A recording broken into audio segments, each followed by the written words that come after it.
Conforme nós havíamos prometido no nosso blog, nós vamos fazer agora aqui um debate, uma troca de ideias, uma espécie de mesa redonda sobre o uso dos tablets, ou seja, da computação eletrônica na sala de aula.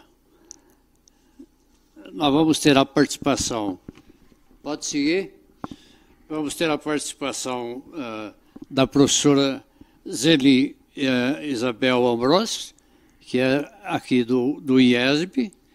Vamos ter a participação do professor Marcelo, que é coordenador do curso de Marketing e Comunicação Digital, também do IESB.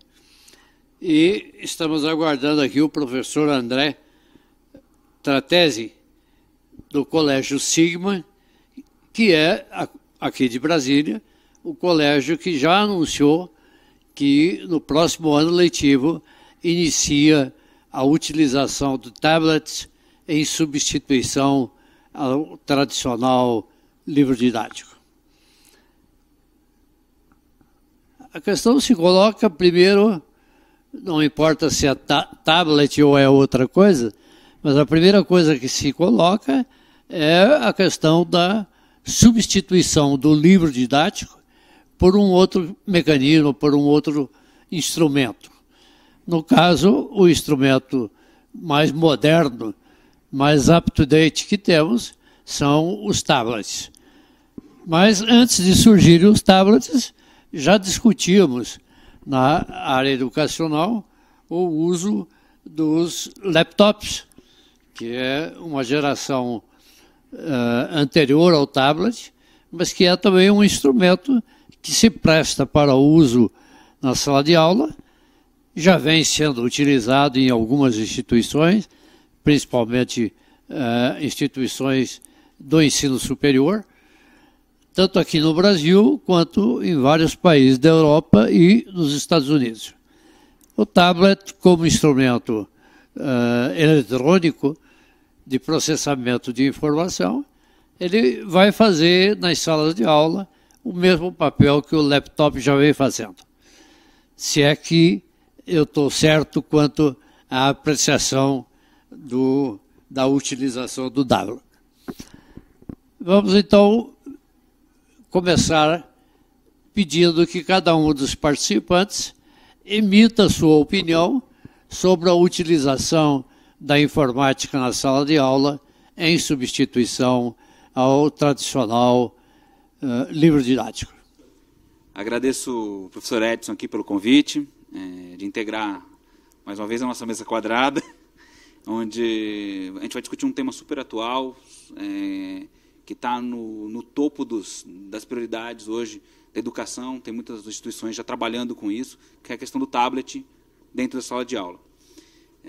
Eu coordeno aqui no IESB o curso de pós-graduação em Marketing e Comunicação Digital. O foco do curso é bem para fora da instituição, né?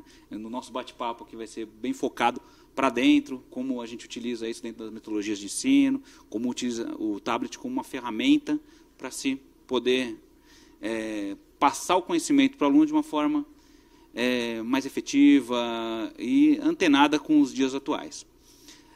Hoje eu tenho eu sou a gente pode chamar de nerd, né? Convicto. Então eu sou muito antenado, adoro tecnologia, tudo que é AI eu tenho no dia a dia e uso isso no dia a dia muito. A gente percebe que hoje que os alunos também, eles estão muito antenados, principalmente a tal da geração Y, a geração Z, que já nasceu nesse ambiente digital, eles já nascem digitais. Eles já conhecem um mundo onde o celular já era uma realidade, onde a internet sempre existiu. Então eles veem um mundo diferente. Então, hoje, o principal ponto disso tudo, a preocupação não é com o aluno, a preocupação é com o resto da cadeia. É com o professor que vai passar o conhecimento, usando a ferramenta eletrônica para esse conhecimento, e a produção de conteúdo para esse tablet.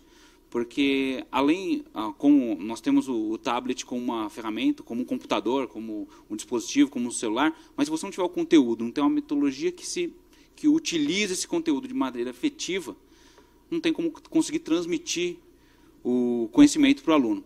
E eu acho que esse daqui vai ser o grande tema, que vai ser o assunto que a gente vai discutir e que vai permear nosso bate-papo.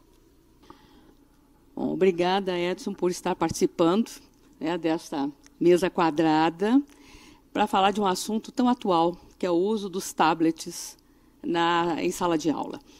Eu, atualmente, estou dirigindo o Centro de Inovação Tecnológica do IESB e, portanto, todas as inovações nós temos que acompanhar, principalmente as inovações em sala de aula. A questão que vem, realmente, é o uso dos tablets. A gente tem que entender que ele é uma ferramenta, ele é auxiliar para o processo de aprendizagem.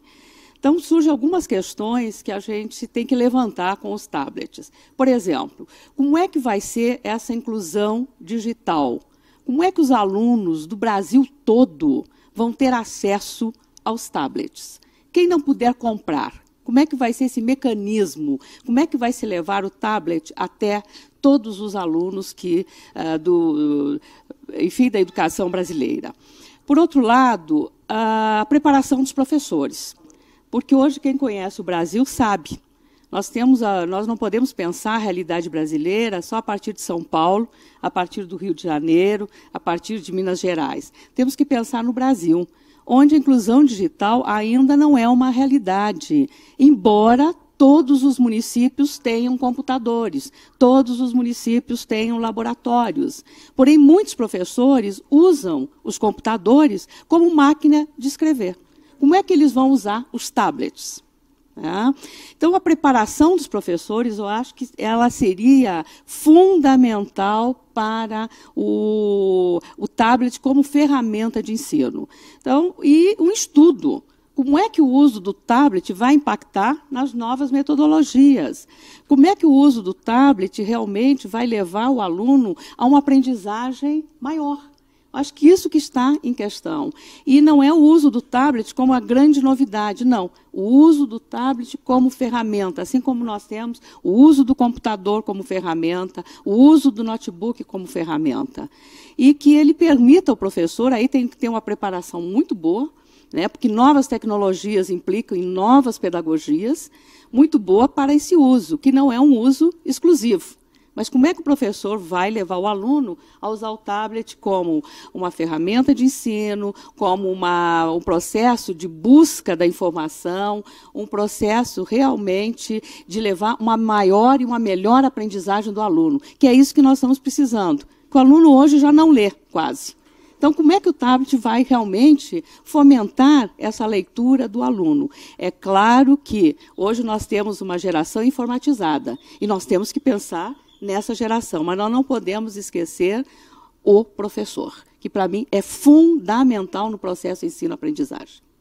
Muito bem, o professor Azeli e o professor Marcelo já abordaram aqui algumas das, não digo dificuldades, mas alguns dos desafios que serão colocados tanto para as escolas quanto para os alunos e professores, se a ideia for realmente essa de introduzir o tablet como um instrumento pedagógico em substituição aos materiais tradicionais de ensino. Bom, como o Colégio Sigma, aqui de Brasília, está sendo praticamente o pioneiro nessa iniciativa e já anunciou que a partir do ano que vem passará a utilizar os tablets como instrumento didático pedagógico, vamos agora, então, passar a palavra ao Colégio Sigma para ver como que eles estão se preparando para enfrentar esse desafio. A palavra-chave que o professor Edson se referiu é desafio, né? Nós, no colégio, estamos nos preparando para introduzir tablets na educação, seguindo o caminho também já adiantado por outras escolas no mundo inteiro. Nós podemos dizer que nós somos pioneiros aqui no Brasil e de certa forma, no mundo em algum aspecto. Mas nós estamos olhando para tudo que está sendo feito no mundo inteiro, com muito cuidado, né? Estamos nos preparando os professores, preparando os alunos, preparando o espírito de todo mundo e tentando conhecer essa tecnologia nova que está aí. O nosso processo vai ser muito paulatino, muito cuidadoso, a gente não quer dar um passo maior do que as pernas, né? E vamos introduzir no primeiro ano apenas uma substituição dos livros de papel por livros digitais. Então, a gente não vai dar um passo muito grande. A grande vantagem que tem, preliminarmente, é que o livro digital é um livro vivo, né? É um livro que interage com o aluno, um livro em que as figuras mexem, em que o aluno controla as figuras, em que elas têm som, em que eu posso ter vídeo, e, além de tudo, eu posso consultar, eventualmente, na medida da necessidade, orientado pelo professor em sala de aula, outros assuntos na internet, né? Então, essas são as grandes vantagens para a gente começar a conversa. Professor, eu acho que realmente o senhor classificou bem, é um grande desafio. Aí eu lhe pergunto uma coisa, o aluno que não pode comprar o tablet, como é que o Sigma vai trabalhar? Por outro lado, como é que as editoras estão se preparando para esses livros digitais? E a terceira questão, como é que os senhores estão preparando os professores para usar o tablet como ferramenta de ensino?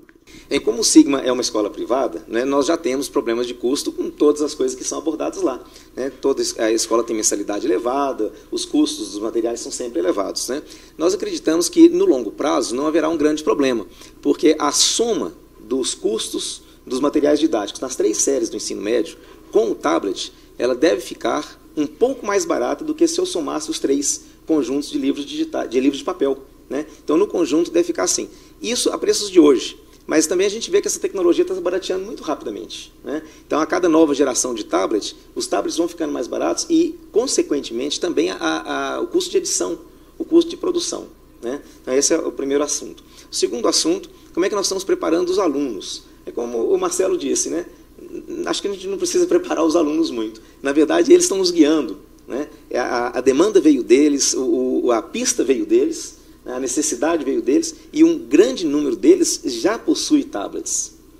A preparação mais desafiadora para nós é a dos professores, né? E nós estamos atacando isso de 2 formas básicas. Primeiro, a gente está preparando os professores para conhecer a ferramenta, conhecer o tablet, antecipando situações novas que vão acontecer para os professores em sala de aula, que nós nunca vivemos. Nós estamos procurando antecipar, mas vai ser no dia a dia, né? É que vai acontecer isso mesmo. A segunda coisa é que nós, como é uma série só, é a primeira, nós não vamos começar com todos os professores. Então, nós estamos começando com aqueles professores que já têm mais intimidade com a tecnologia, que são professores que já são mais ou menos, como o Marcelo, mais afeitos ao uso da tecnologia no seu cotidiano, né? Que já usam em si na sua vida e que já têm uma intimidade com essa tecnologia. Aos poucos, nós esperamos que isso seja meio contagioso, né? É a questão das editoras. Eu não vejo muitas grandes editoras investindo seriamente nisso, talvez um pouco por receio. Significa para eles uma mudança muito grande de paradigma, né? Deixar de ter gráficas imensas e passar a ter produção digital, mexer com animação, mexer com edição de texto, mexer com formatação, analista, programas, preparar aplicativos. É toda uma mudança muito séria para eles. A gente vê algumas mudanças nas editoras procurando oferecer acesso online ao material que eles já têm de papel, né? No caso do Sigma, houve um investimento decisivo no seguinte sentido. O Sigma acabou anunciando a vontade de fazer isso, e há uma editora de professores que contratou professores da escola e outros professores da cidade também, inclusive gente do IESB, né, que está produzindo material para o programa pedagógico da escola. Então, ele é um material, para usar uma palavra, né, que vocês abordavam a semana passada, de uso da internet, né, é um material customizado, é um material feito a propósito, né? Ele é feito, então, com o perfil pedagógico do Sigma, com o conteúdo que o Sigma utiliza e feito, orientado pelos coordenadores de disciplinas do Sigma. Interessante, professor. Esse investimento do Sigma, especificamente na questão da produção do material didático, eu acho fundamental nesse primeiro momento, porque as editoras hoje ainda não têm um volume suficiente de produção de material para que a gente possa usar no dia a dia. Mas isso impacta muito, eu acho, quando a gente fala de uma escola privada, vocês têm esse caminho. Mas quando a gente olha para a escola pública, o caminho é diferente. Até porque tem todo um processo junto ao MEC para a escolha do material didático. Os livros são enviados para os professores, onde se monta uma quantidade mínima de livros ali, que você escolhe qual o material. O professor pode ter a liberdade de escolher qual livro vai utilizar na sua aula. Então, do ponto de vista do tablet, para escola pública hoje, eu acho que a gente tem um caminho longo para percorrer. Principalmente tem que mudar todo esse processo, toda essa metodologia de seleção dos materiais. E, além disso, convencer as editoras, que eu acho que é o grande ponto da cadeia aí, a investir nisso, porque com certeza vai ser mais caro.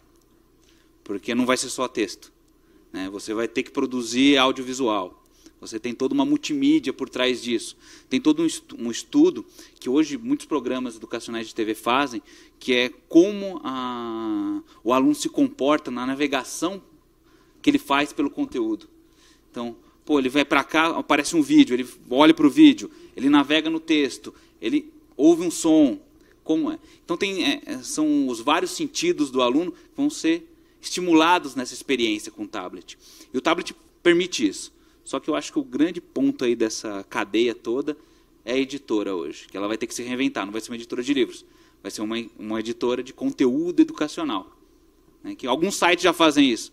Então, a gente pode ter uma substituição na cadeia de valor.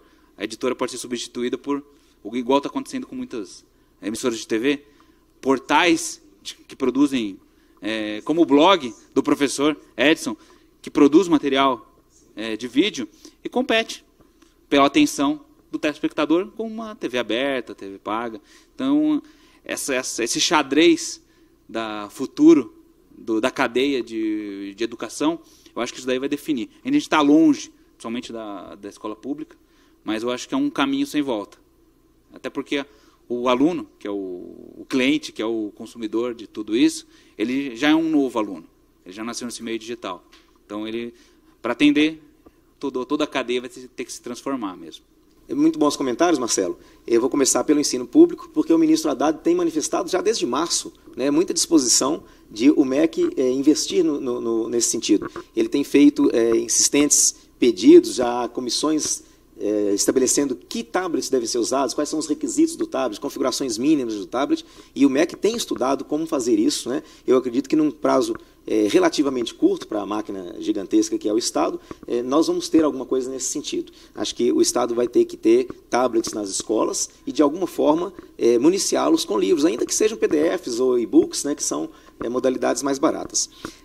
O segundo comentário é a questão do custo de edição, muito pertinente. Nós estamos trocando uma mídia de papel fixa, quase que estática, né, por uma mídia que é muito mais, potencialmente muito mais viva, que tem essas coisas todas que nós falamos, sons, multimídia, acesso simultâneo à internet. Eu estou lendo uma aula, estudando mesmo em casa, e tenho dúvidas sobre um termo que não está definido lá, eu vou à Wikipedia e vejo aquele termo, vou ao dicionário, consulto e volto para onde eu estava, né? Então é um material extremamente dinâmico, mas que tem os seus custos de edição completamente diferentes do que é a indústria gráfica. Então nós temos uma troca que eu acho também que tende a baratear com o tempo, mas nesse momento, no primeiro momento, realmente é um investimento elevado, principalmente em termos de profissionais, são profissionais caros, muito especializados. Bom, só complementando, professor, eu acho que é assim que realmente é um assunto que ele não se esgota aqui, porque a gente tem N questões, perguntas, esclarecimentos a fazer.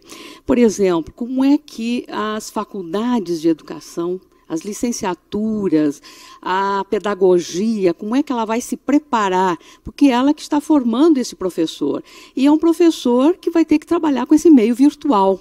Então, como é que realmente, esse é um questionamento, como é que as faculdades vão se preparar para esse trabalho?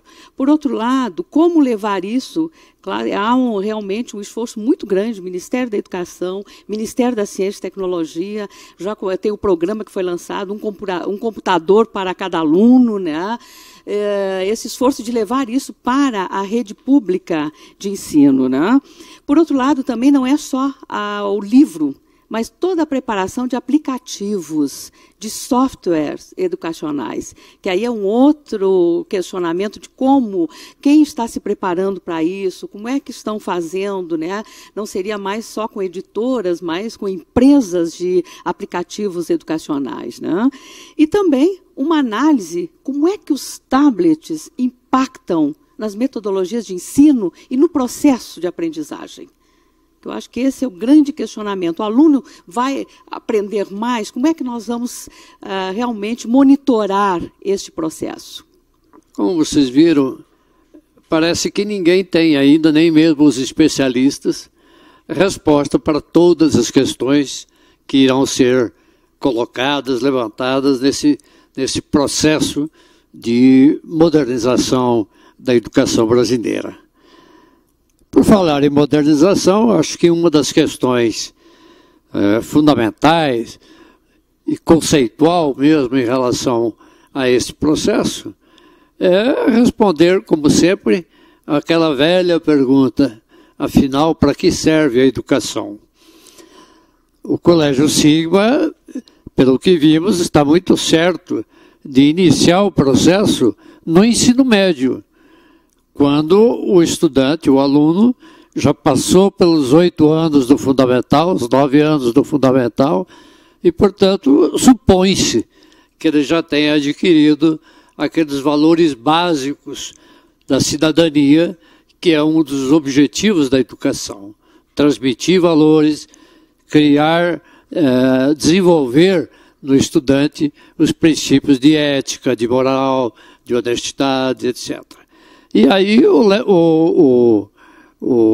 laptop, o computador, entra no ensino médio já na fase de profissionalização, digamos assim, do estudante. Há uma diferença sensível entre essas duas etapas. Nós recebemos algumas perguntas diretamente no nosso blog, então vamos responder pelo blog, mas esperamos que esse bate-papo rápido de agora já tenha servido para dirimir algumas dúvidas e talvez levantar outras. Muito obrigado.